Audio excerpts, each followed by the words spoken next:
Estimados estudiantes, sean ustedes bienvenidos al sexto curso nacional y primero internacional de la Policía Judicial. Esperamos que esta capacitación sea provechosa para las actividades que van a desarrollar en cada una de sus funciones. Soy parte del cuerpo de docentes que vamos a acompañarles en este proceso. Mi nombre es Luis Villafuerte, capitán de la Policía Nacional. Vamos a iniciar con la primera unidad, que tiene como título Desarrollo Humano Integral. Les vamos a hacer una pequeña reseña, un breve recorrido por todos los temas que componen la primera unidad.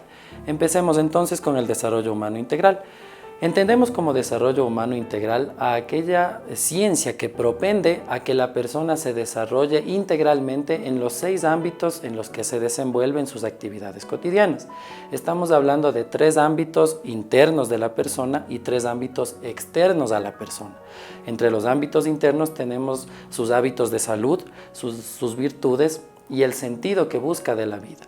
Y en los ámbitos externos tenemos el trabajo, la familia y la sociedad. ¿Cuál es la importancia de las relaciones humanas dentro de la actividad policial? Indiscutiblemente las relaciones humanas son un aspecto fundamental, porque el servidor policial, cualquiera que sea su área de aplicación o de función, tiene que realizar un constante reconocimiento de la personalidad que tienen sus semejantes. Debe respetar las obvias diferencias de pensamiento que van a tener las otras personas, creando de esta forma una atmósfera de comprensión muy necesaria para el desarrollo de su función y de su actividad policial.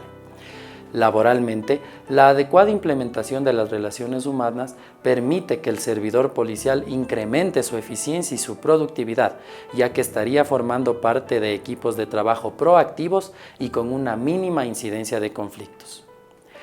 Un adecuado clima laboral, por otro lado, es un caldo de cultivo muy apto para que predominen las relaciones humanas, y al predominar las relaciones humanas en un adecuado clima laboral se fortalece el liderazgo y aparte permite que el individuo desarrolle su potencial individual. Hablemos un poco de los aspectos que tienen que estar incluidos dentro de la formación del personal policial.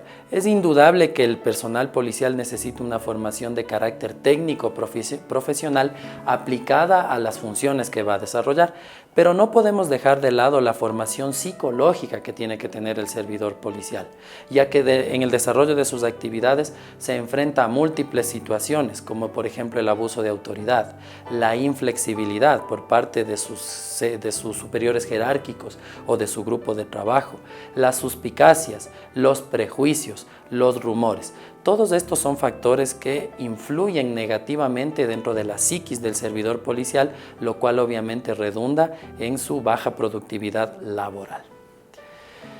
¿Cuáles son lineamientos útiles que el servidor policial puede utilizar con enfoque en relaciones humanas para mejorar su accionar? Primero, indiscutiblemente el servidor policial tiene que tener un trato esmerado al ciudadano en su servicio. Debe emplear un tono de voz adecuado, una correcta actitud en los casos y escenarios en los cuales debe entrevistarse, debe contactarse con la ciudadanía.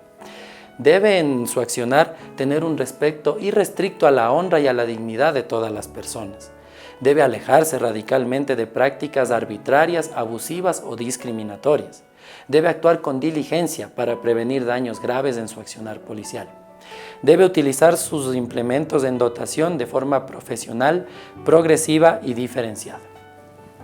Con esto hemos terminado la introducción al tema de desarrollo humano. Y vamos a pasar con el siguiente tema, que es el tema de resolución de conflictos. Vamos a hablar un poco de los aspectos generales o más importantes de la teoría del conflicto y vamos a iniciar diciendo que el investigador, dentro del desarrollo de sus actividades, tendrá que constantemente gestionar conflictos. En el desarrollo de sus actividades como investigador, como servidor policial, reiteradamente aparecerán conflictos. Es por esto que se torna necesario que el investigador tenga las herramientas cognitivas, teóricas necesarias para gestionar este conflicto de la mejor manera. Un conflicto se genera cuando una persona o un grupo de personas encuentra un obstáculo que se interpone para el logro de sus objetivos.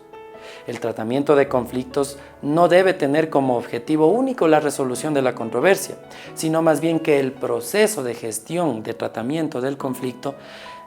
¿Cuáles son las causas más comunes que generan conflictos? Pues la primera y más fundamental es la falla en la comunicación.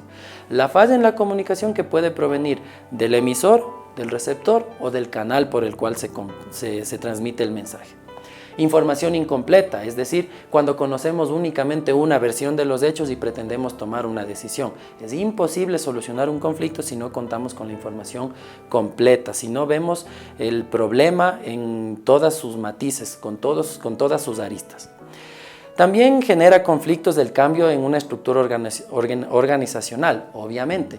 Cuando una estructura organizacional que está constituida, que está en marcha, tiene ciertos cambios, sobre todo cuando es en el nivel directivo, en el nivel ejecutivo, pues eso genera conflictos entre los grupos de personas, entre departamentos, entre secciones o entre personas que están acostumbradas a manejar las cosas de determinada forma y ante este cambio reaccionan generando conflicto. Un conflicto también se genera cuando tenemos intervenciones invasivas en el ámbito personal de los individuos, es decir, cuando damos un consejo que no nos han pedido, cuando advertimos ciertas conductas a otra persona, cuando amenazamos a otra persona, cuando amonestamos o cuando nos encargamos de propagar rumores que no coadyuvan al buen ambiente. Entonces, cuando realizamos estas intervenciones invasivas, indiscutiblemente se va a generar un conflicto. O cuando somos víctimas de estas intervenciones invasivas. Bajo la misma estructura, cuando pretendemos moralizar a las personas, cuando pretendemos sermonear a las personas o pretendemos imponer en forma forzosa obligaciones, lo cual sucede mucho en el ámbito policial. A nosotros generalmente, como policías nacionales que somos, nos imponen en muchas ocasiones escenarios, tiempos, condiciones laborales que generalmente no son favorables, entonces entramos en conflicto. Es una causa generadora de conflicto. Vamos a hablar un poco de los métodos alternativos para solucionar los conflictos, que básicamente son tres. El primero es la negociación. La negociación se entiende como un intercambio de puntos de vista entre las partes que están en conflictos para que vayan cediendo en aspectos puntuales de sus pretensiones hasta que se llegue a un acuerdo satisfactorio. En este punto la negociación interviene una parte en confrontación con la otra. Van cediendo sus intereses, sus posturas hasta que lleguen a un punto medio o a un acuerdo que les satisfaga a ambas. El siguiente método alternativo para resolver conflictos es la mediación. La mediación difiere de la negociación en el sentido de que en la mediación interviene un tercero neutral denominado mediador. El mediador lo que hace es una figura de facilitador para que sean las mismas partes las que encuentren una solución a su controversia. El mediador no incide en las decisiones de las partes, simplemente facilita el proceso. Y el tercer método más conocido para resolver conflictos en forma alternativa, es decir, sin llegar a tribunales de justicia, es el arbitraje. El arbitraje implica el sometimiento que hacen las partes de la controversia que tienen entre ellas a la decisión de un tercero neutral que se denomina árbitro. El árbitro escucha las posturas de las partes, el árbitro escucha las pretensiones, los intereses de cada una de las partes y toma la decisión del caso. Decisión que se refleja en un laudo arbitral que tiene fuerza de ley en su cumplimiento. Pasemos a otro tema. Hablemos de las técnicas comunicacionales cuando estamos en una situación de conflicto. Generalmente son las siguientes. La principal y fundamental es la escucha activa. La escucha activa, que significa ir más allá del simple escuchar, tratar de intuir los sentimientos subyacentes de la persona para que la persona que va a resolver el conflicto cuente con más elementos que le permitan conducir de mejor manera a las partes que pretenden alcanzar la solución. También el facilitador, el tercero neutral que pretende gestionar un conflicto, tiene que alentar a que las partes se autoexpresen. Las partes en conflicto generalmente no se comunican, tienen los canales de comunicación totalmente cortados. El facilitador, llámese mediador, llámese árbitro, tiene que propender a que las partes se autoexpresen, entablar el canal de comunicación y mantenerlo hasta alcanzar la solución del conflicto. El mediador o el árbitro o la tercera persona neutral tiene que preguntar preguntar con eficacia. Tiene que ser una persona que sepa cuándo preguntar y qué preguntar, con la finalidad de mantener el hilo conductor de la solución del conflicto y que la pregunta no se constituya más bien en un paro abrupto del proceso de solución.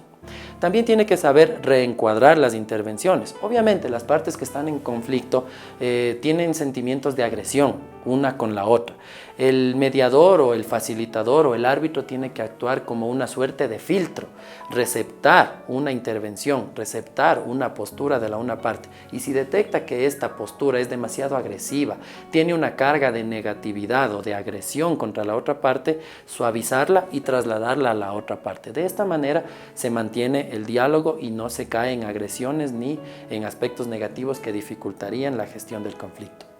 También el facilitador debe saber contrastar con la realidad. Generalmente las partes tienen pretensiones muy altas, muy elevadas, que no se ciñen o no se rigen o no se apegan a la realidad.